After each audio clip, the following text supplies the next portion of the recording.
Good morning, first graders, and happy Monday. So, for our read aloud today, Miss Nava and I chose the book titled Becoming a Good Creature. The words are by Cy Montgomery, and the pictures are by Rebecca Green. So, I'm really excited to tell you a little bit more about the author at the end of this book once we finish.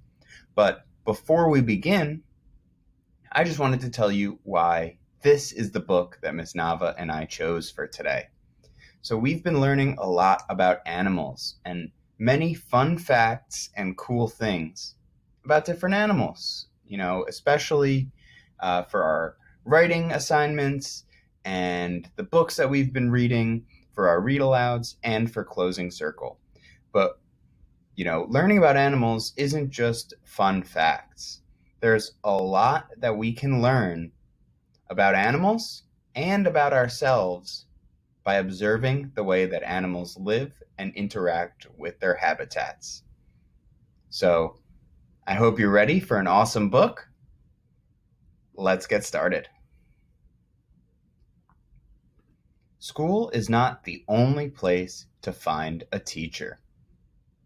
Sometimes we meet teachers in the forest, or in the barn, or in the ocean, or right in our own house. Some of my teachers have had 2 legs, while others have had 4 or even 8. But all have taught me something important about how to be a good creature in the world.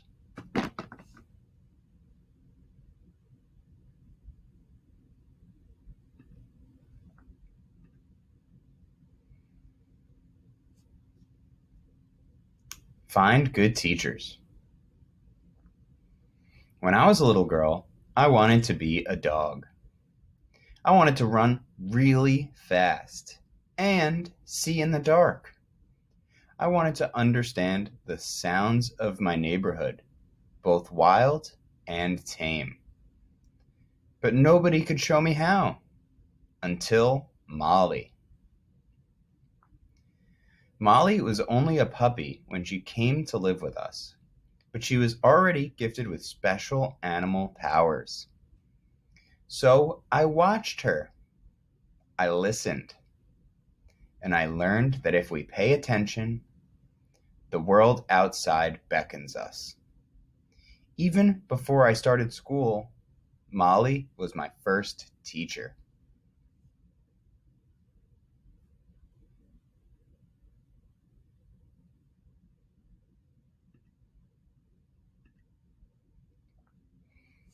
Discover your passions.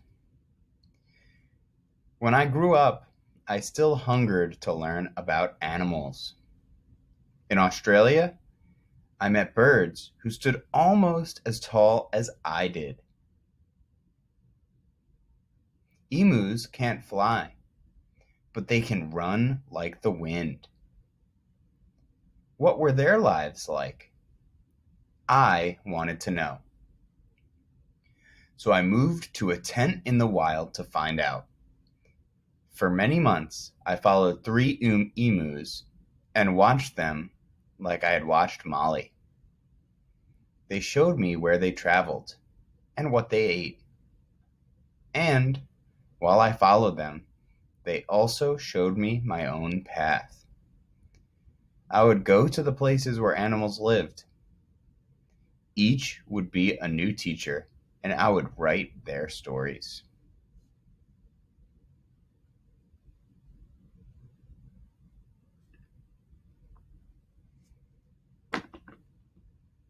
Next, I went to Africa to meet gorillas.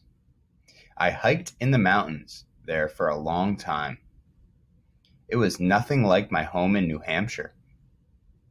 As I stopped to catch my breath, I saw a person running towards me. Why? Because a big gorilla was chasing him. But I didn't run. I crouched low and looked at the ground, as if bowing before a king. The gorilla stood, beat his chest, and let out a roar. And when he saw that I understood that he was the boss, he turned and calmly led me to meet his gorilla family. Ever since that day, I've respected my animal hosts and their homes.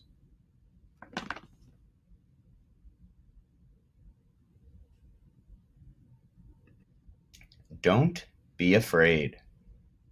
In India, I met tigers. In Africa, lions. In the rivers of South America, I swam with piranhas and electric eels. Whoa. In the ocean, I met sharks. None of them ever hurt me. Wow, that looks like a picture of a great white.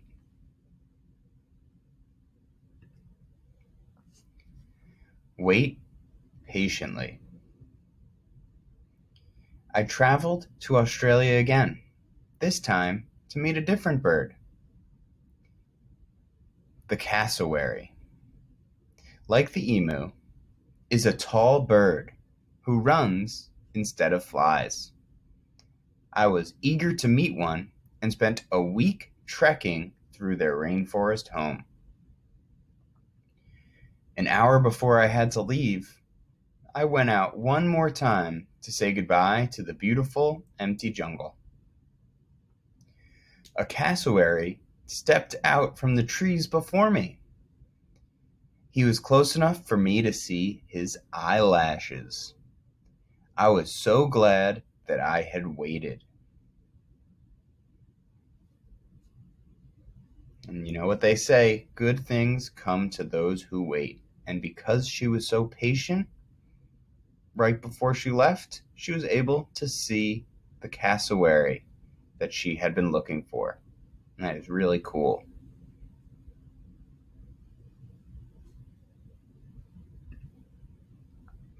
Make your own family. At home, animals continued to teach me. My husband and I didn't plan on having babies, but soon a baby came to us. A baby pig. We named him Christopher Hogwood. Oh, that's a cute name. I like that. Christopher Hogwood. Two little girls and their mother moved in next door. They saw Chris in the backyard and came to visit every day. He was a very happy pig. We weren't all related, but Christopher showed us that it didn't matter. We became one big family. My husband, our border collie Tess, our hens, the two little girls, and their mom, and of course, one very happy pig. So you can see all of them together in this drawing, just like she said, as one big family.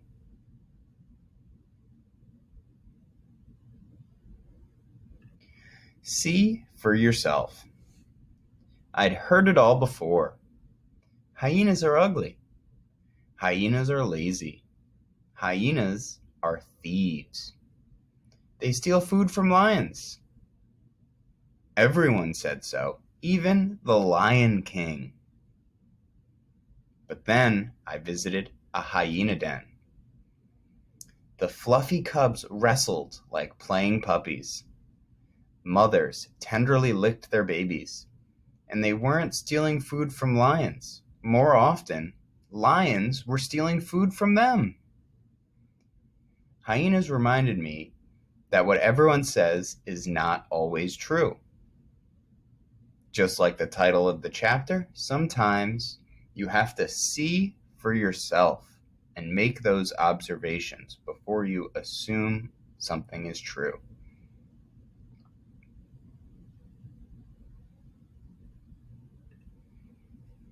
Love little lives. I never gave spiders much thought until I met one in South America who was almost as big as a chipmunk. She was a sleek black tarantula with toes tipped in pink, like she just had a fancy pedicure. She lived in a potted plant at a nature center. We learned that she was a gentle kind of tarantula who can live for 30 years. Wow, that's a long time. I didn't realize that tarantulas could live that long. We named her Clarabelle and let her walk across our hands each night. We think she liked us. We sure liked her.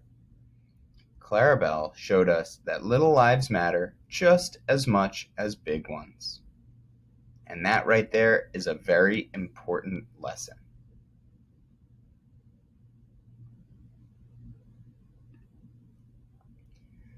Learn forgiveness. One Christmas morning, I found an intruder in our hen house. A white-coated weasel. Though tiny, weasels are fierce. They catch and eat animals much bigger than themselves. They even eat chickens. Towering above him, I looked into the weasel's black eyes. Fearlessly, the little weasel stared back. And look at him. He does look fearless in this picture. He's just staring right back. How brave he was. I agree. And how beautiful in his snowy winter coat. I was dazzled by his determination and couldn't be angry at his will to survive.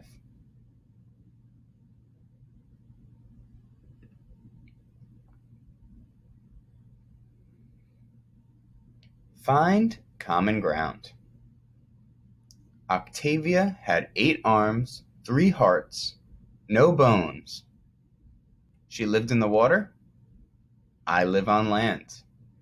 What could we possibly have in common?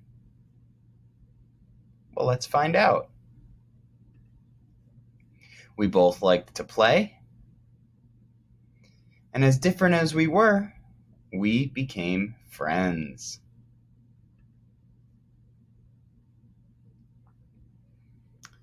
Trust tomorrow. The little girls next door moved away. Our pig grew old, and our dog grew old. It felt like everything was ending. Then one day, I got a phone call from our veterinarian. He told me that a neighbor's border collie had just had pups. They were all valuable dogs, with important work to do, herding sheep, cows, and pigs when they grew up. All the babies already had farm families waiting for them. All but one. One puppy had a blind eye, so he could only see out of one of his eyes. Would I take him?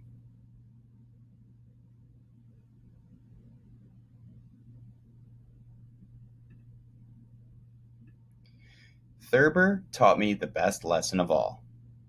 Even in the darkest times, there may be a wonderful new teacher waiting for you right around the corner.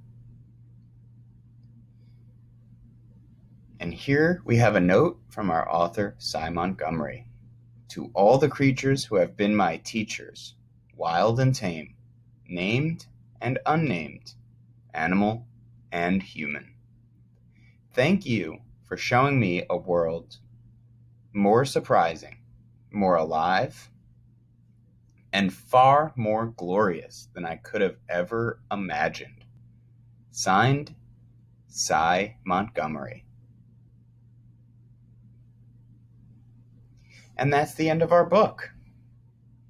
Wow. I really loved that book. It is really amazing the things you can learn by observing, by using your eyes and your brain to see what animals are doing and to think about it as well. There are so many things that happen that we take for granted. Sometimes all we have to do is observe and we can really learn a lot.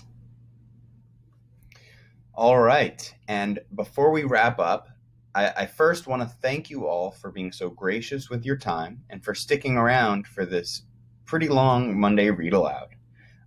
But before I end this video, I wanted to talk about our author, Cy Montgomery. She is the woman who wrote this book, as well as that really awesome note at the end of our book. And so here is a picture of Cy Montgomery. And Cy Montgomery, she is an author who's written many, many books and won a ton of awards for her work. But most importantly, she is a naturalist. And what a naturalist is a type of scientist who studies the impact of living things, so animals and plants, what they have, the impact that they have on each other, as well as their environment. And so I think that there is a lot we can learn from women like Cy, who take the time to really observe their surroundings and learn from the animals around them.